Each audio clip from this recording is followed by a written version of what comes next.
So I think we'll get started. And I'd like to start by telling you a story. This story, I've anonymized, or rather left out, some names so as to protect companies that have interesting interview practices. But I do want to let you know ahead of time, this story, everything that happened in it is true, but I've stitched together multiple interview loops into one for the sake of the story. So don't feel bad for me. I did not have one super awful day where everything went terribly wrong. But these are all things that did happen to me in the course of interviewing small companies, large companies, companies whose names you know and read about in the news, and then companies that maybe you don't. So I drove to the company, and I was very excited, and I started my interview loop by talking to the coordinator who was running it. Everyone was super nice, friendly, restroom, water, coffee, all that. And I go into the interview room, and my first interviewer comes in and introduces himself, pulls out a piece of paper, and starts asking me things like, what is a pipe? Not how do they work, not why are they interesting, not what are some Unix command line utilities that you'd think to use, but literally just what is that character right there? What does it do? So I said, okay, and I gave them the Wikipedia definition, and they said, okay, great. And then they said, let's move on. Does Ajax return things other than XML? And I said, sometimes, I think. And I talked about JSON, and I talked about web standards and ECMAScript. ECMAScript, anyway. And they said, okay, sounds good. And continued on in this way for 35 minutes, asking just kind of trivia questions that ranged all over the place, back end, front end, command line utilities, things like that. And at the end, they said, thanks for your time, and they left. And that was interesting. And then I had another person come in, and they introduced themselves and said, let me ask you a problem. And they asked me, you always kind of know, right, when someone asks you a question that's something like, how would you validate that this data structure is correct? You know there's like a secret follow-up question that they really want to ask, but they want to ask the easy one first, and then ask you something like, how would you generate that data structure? So I started doing all the things you're supposed to do, you know, writing on the whiteboard, saying, let me make sure I understand the question, let me make sure you know, that I've got this right. And they interrupted me and said, this isn't hard, just write the code. And I don't know what that would do to you, but that is very effective at throwing me off my game entirely.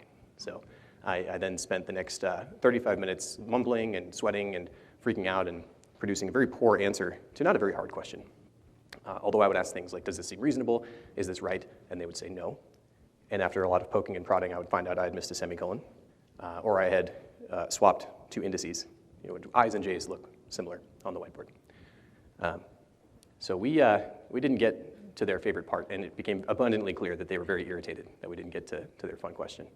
But the nice thing about interviews is they are eventually over, and thanked me for my time, took a picture of the whiteboard, and left. And that felt pretty bad, but it was okay because now this was the lunch interview, right? This is the one where you go and you have food in the company cafeteria, and somebody tells you all about what it's like to work there, the culture, other people, things like that. And this person was very nice, a little bit older, had been at the company for some time, told me about the culture, what they liked working on, what they didn't. And I don't know if HR told them to say this, or if this was just a thing all they could think of to tout to me, a millennial who's interested in things like inclusivity. But this is a direct quote. We heard all about the unisexual bathrooms. The unisexual bathrooms. I think they meant gender non-specific bathrooms, but that was nice. Like, it was well-meaning. So I finished my meal, I took my unisexual bathroom break, and I came back, and I said, okay, let's continue. So, and this one threw me the most. This person came in, they were super friendly, really energetic, very warm, and they gave me a reasonably good, like a well-scoped interview question. And they said, does that make sense? And I said, it does.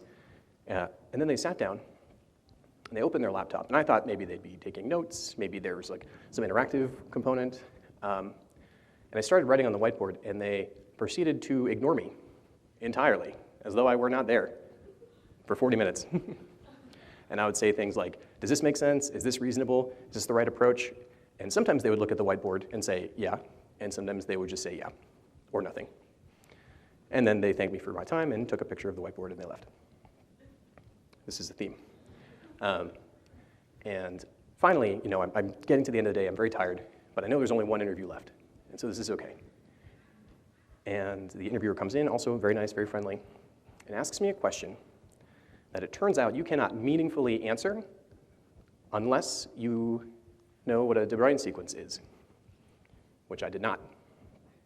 And what made me really mad about this is that de Bruijn sequences are super interesting mathematically, and so I went home and looked up the answer on Google and Wikipedia, and I was super mad because I loved the idea, but I was mad that it came up in an interview and I didn't know the answer. So that was I think, the trickiest one for me, where I was like, this would otherwise be super cool, and I can kind of see why this person asked the question. But anyway, so that was the end of my interview loop, and I said thank you, and I went home. And you'd think that they would have said no, but they didn't. And you'd think they would have said yes, but they didn't. They said, would you like to come in for some more interviews? And I said no. So I don't like the idea of comparing software developers to medical professionals or doctors. It is knowledge work, like medicine.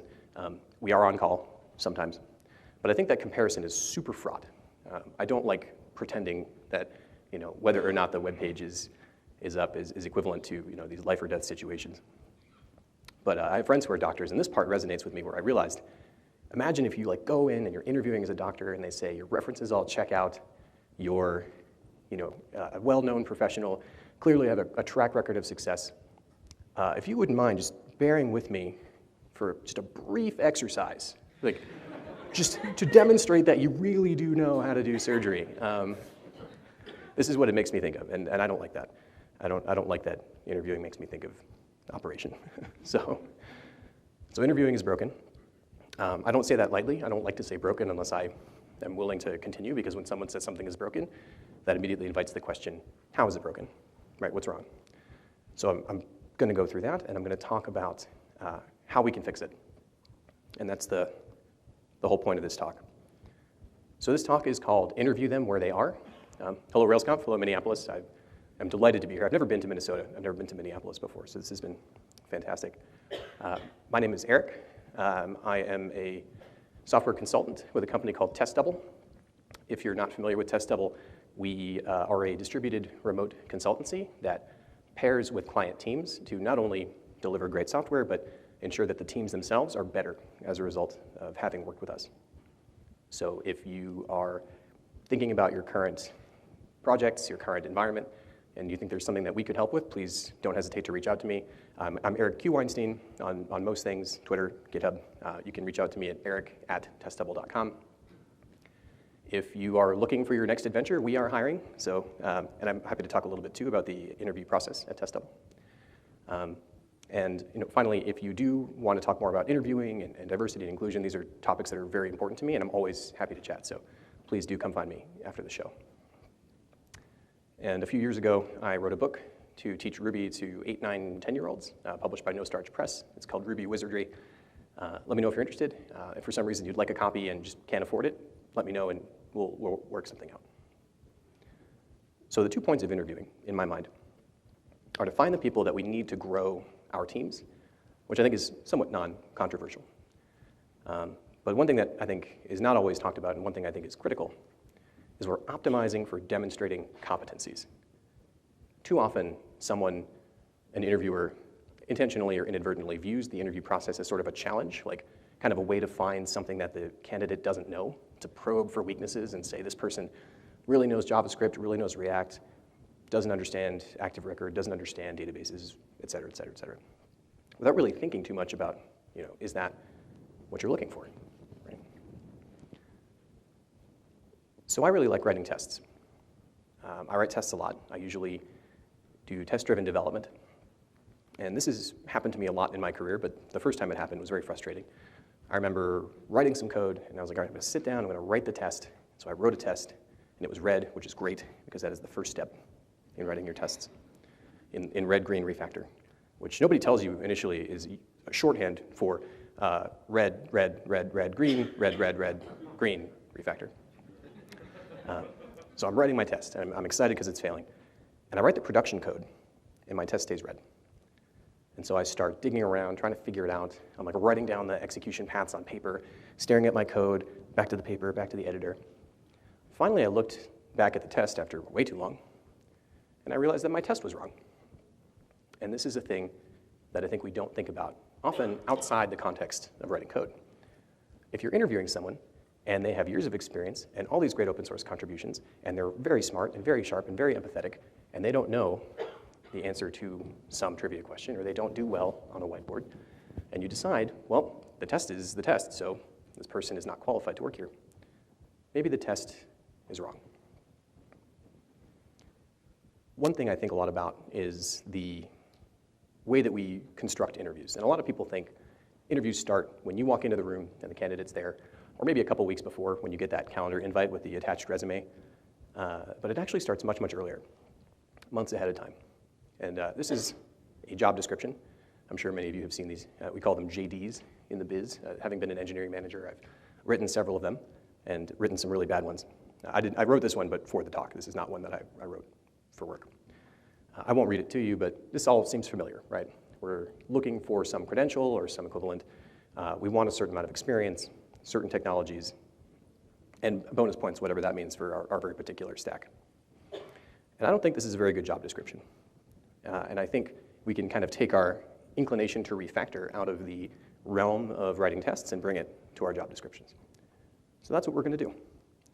So I'm going to break this up into the four kind of pieces, credential, experience, particular languages, bonus points. And let's look at this first one. We're looking for someone with a bachelor's degree in computer science or equivalent. I don't think this is a valuable thing to put in a job description, because most of the time, you don't need it. Now, there are some roles where you really, a full grounding in computer science is necessary or is important. And you may work at a place where, for whatever reason, HR has said, hey, we do need people to have 4-year degrees for XYZ reason. That's fine. But I don't think a degree in computer science should be necessary for most of the work that we do. And I don't think anyone has ever explained to me what equivalent means. It's sort of a content-free statement, right? It's like equivalent experience. So what is that? Like, you did a secret bachelor's afterward? Like, I don't know what that's supposed to be. So I recommend we get rid of it. So when we refactor our JD, this is some dead code, basically. We're not going to put this in. 1 to 3 years of experience. This says to me that you're trying to find someone with a certain level of seniority. But what happens when you say 1 to 3 years of experience is it's extremely broad. I was so different in my 3rd year of writing software professionally than in my first. But also, there's such a broad range of experience. If you start at a startup that's always on fire and you wear multiple hats and do all these different things, you will have a much different set of skills than if you go work for Big Bank and you write Java for 3 years. Not to knock big banks, maybe a little bit. So I don't think this is really very valuable. What this is really asking is, well, what does this person know how to do? And so what I would say is, well, we're looking for someone who's comfortable writing features and is looking to own entire services or large swaths of the single application if you manage one application. And that gets you closer to what you actually are looking for and not some arbitrary number of years, especially because we probably have worked with people who have 3 years of experience, and we've probably worked with people who have 1 year of experience 3 times, and it's very different. So moving on, we say we want someone who knows JavaScript and React and Go, and I think this is reasonable. This is the piece that's going to change the least, but I think it's kind of unclear where those weights lie and what you're actually looking for. So I would say something more like, we prefer that candidates know JavaScript and React or Go, but maybe for more experienced or senior candidates, it's fine if they don't. It's not a hard requirement. Kind of acknowledging that people with more experience have sort of learned how to learn in some capacity and can come up to speed faster than someone who's brand new to maybe Git and their editor and all these other things. And finally, bonus points for Postgres, microservices, Kubernetes. I also think this is kind of content-free. It's unclear to me what this means, but I think what it's driving at is, well, here's what we do. And my opinion is you should just say that. Our stack is JavaScript and React with Go on the back end. Those are Go services are organized as microservices, orchestrated by Kubernetes, and the data store is Postgres, right? So now we can actually put these back together into a job description that I feel much better about. This feels really like an improvement. It's not ideal, I don't think, but I think it's really nice to say, here's what we're looking for. Do you know these things, or have you done these things? Are you looking for these things? We can have a conversation, right? One thing people sometimes say in response to this as well, I don't have specifics anymore. This is too vague. I don't have a degree requirement. I don't have information about how many years of experience. I'm going to get unqualified people. And I think the opposite is true. I think when you have gatekeeping language like degree, number of years, what happens is people self-select out even when they are qualified for the role. And this is disproportionately true of underrepresented minorities, groups in tech, like women in tech, and folks who don't have what I call medium white man syndrome, which I have. As a medium white man, both in terms of my average capacity and my propensity to write things on Medium, there's, I feel like I should have like a lot of things, like here's what happened to my startup. Anyway, but the thing that doesn't happen is I'll say, well, I got like 3 of these 5 checkboxes. I'll just send in my resume and see what happens. This is not something that happens, necessarily outside of my sphere of privilege. And so you have to be mindful of the fact that there are people who will select themselves out if you've inadvertently put in all this, or intentionally put in all this gatekeeping language around years and credentials. So I think this is a substantial improvement.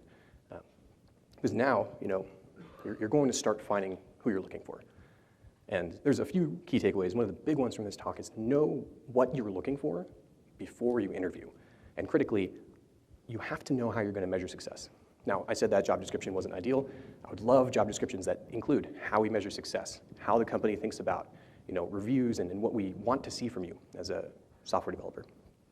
But if you don't include it in the JD, you at least need to think about it when you write it before you interview, because you're setting people up for failure if you don't know how you'll evaluate them once they join your team. So now we have people in our pipeline, and modulo people like me who don't listen and don't know how to self-assess. We have people who theoretically are who we're looking for, right? Which is, we winnowed the problem space, which is nice. And so now the question is, how do we evaluate them, right? Historically, this has been done on the whiteboard, which is a blackboard, because I'm limited by the available emojis. Whiteboard interviewing, I honestly think really was valuable at one point. Back in the day, you had a certain amount of compute time. You would schedule time to use the computer. In the meantime, you'd write down all your code on paper, make sure it was right, and then I guess type it in as fast as you could and compile it and see if it worked. That is not the world that we live in anymore. And I think that whiteboarding interviews can have a place, sort of, and I'll expand on that, but broadly, it's not a good proxy for writing code with other humans, which is what we do. We work on teams, we write code collaboratively, we communicate and spend time together, and whiteboarding by yourself on a board while somebody says, yeah, that's right, or no, that's not, even if they're more engaged, I think is not a good way of doing it. So there are some obscure programmers on the internet who also agree with me. I hope THH is not in the audience. But he said the same thing, and I agree with THH on this. I would fail to do this. I have failed to do this. I don't fear whiteboarding anymore. I used to. I used to be super afraid of whiteboarding. Now I just don't like it.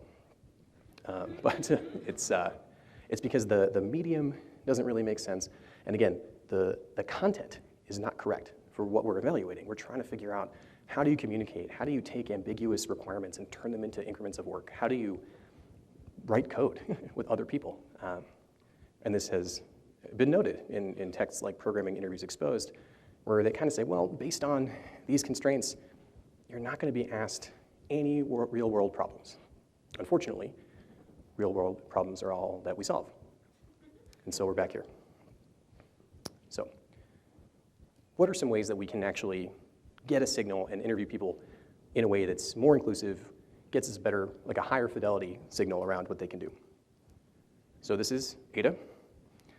Ada is a fresh computer science graduate, straight out of college.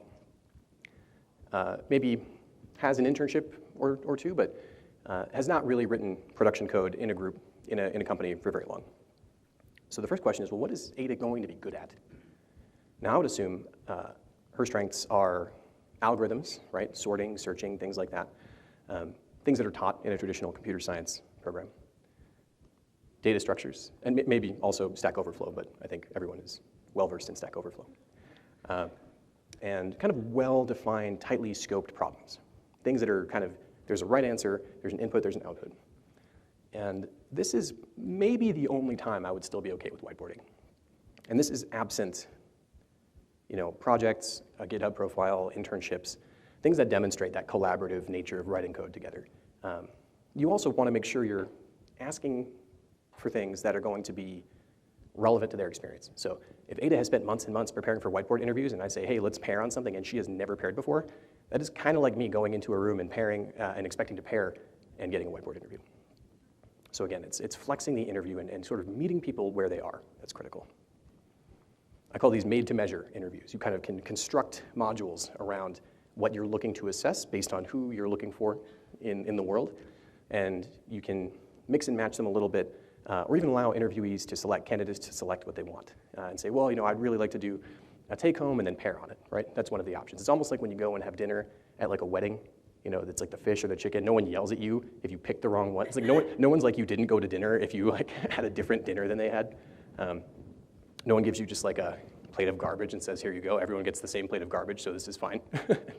Fairness is, I think, a toxic idea sometimes. So this is what I would recommend for Ada. Like I said, if there are projects, opportunities to pair and really simulate the work, I would prefer that. So this is Ben. Ben graduated from a boot camp maybe 3 or 4 years ago, so does not have a traditional CS background, but has worked in the industry for a few years and has attended a boot camp, so spends a lot of time thinking about code quality, writing modular, easy to change and test code. So I would expect Ben could potentially be really good at pairing. We do a lot of pairing at Test Double. I know there are other companies that do a lot of pairing, boot camps that emphasize pairing. Probably good at testing, refactoring, changing code, preserving behavior, but making the code base nicer. And I would expect him to be able to talk about the trade-offs involved in his language or framework of choice, right? To have that sort of deeper conversation. So one thing I might ask Ben to do is, hey, let's pair on a small, kind of winnowed down version of a real production thing. Let's maybe, if you have the time, do a take-home, and then we can pair on either refactoring it or adding new functionality afterwards. These are pieces that are actually used in the Test Double interview process. But here I'm advocating, we often give them the choice and say, hey, could you do this, could you do that? And being respectful of people's time, because there are people who are new parents or have other obligations. Maybe they don't have time for a full interview loop, but they can do a take-home. Maybe they don't have time for a take-home, but they're happy to pair. But I think the key here is having that flexibility and looking for strengths rather than prodding for weaknesses. Finally, this is Charlie. So Charlie did do a traditional computer science degree, but they graduated 10, 12 years ago. So they have not spent a lot of time thinking about algorithms or data structures. They've been thinking about production problems. They've been thinking about keeping the lights on. They've been thinking about fires, management, dealing with product stakeholders, all the things that we do every day, above and beyond the sort of like underlying computations. So again, I would expect Charlie to be good at programming, pairing. Like maybe I might give them a thornier pairing task than I might give to Ben, something that's going to have more edge cases. I would expect Charlie to have evolved to the point where it's not if things go wrong, but when things go wrong, and having that mindset of like, this will eventually fail. So what is the failure mode? I would expect Charlie to have a lot of strength in terms of one-to-many communication, right? Maybe Ben, I would have expected to master one-to-one communication, but not to have mastered getting buy-in from a large group or giving a conference talk and kind of getting consensus from a large number of people. So I would expect to be able to kind of test that out and say things like, hey, tell me about a time you had to get consensus or get buy-in from a group, especially a group that didn't report to you or didn't have an obligation to you. I would look for service and systems level thinking and say, tell me about this big project you did on your resume, or hey, we have a service XYZ at our company. How would you go about developing that service, right? And really, and not prod for weaknesses, but ask for clarification and say, well, what was the trade-off? What happened when you did this, or what were you trying to avoid by having this, architectural pattern? And that's kind of like I don't like whiteboarding code necessarily on the whiteboard, but I do like drawing systems diagrams. It is super fun. And so just having them write on the whiteboard, hey, this service talks to this one, this service uses this database, here's where we cache, here's where we don't, here's the trade-offs involved, things like that. That's what I would look for. Now, I will take a minute to talk a little bit about bias, right? People have asked me, doesn't this introduce a lot of bias now? Because not everyone gets the same interview. Some people will be interviewed in this particular way, and these people will be interviewed in this other way. I think that's a good question. There's two aspects to it. One, this already happens anyway. Even though we say everyone gets the same interview, not everyone gets the same interview. People ask different interview questions, people have different standards, people have different experiences, so you're already getting a lot of sort of human volatility, depending on who is on your interview loop. And further, I think just because everything is the same doesn't mean it's correct, right? Again, the test can be wrong. And I think that understanding that uniformity is not the same thing as being unbiased. You can have systemic bias. You can have, and we do. This is, I think, present in all parts of the tech community and in human organizations at large.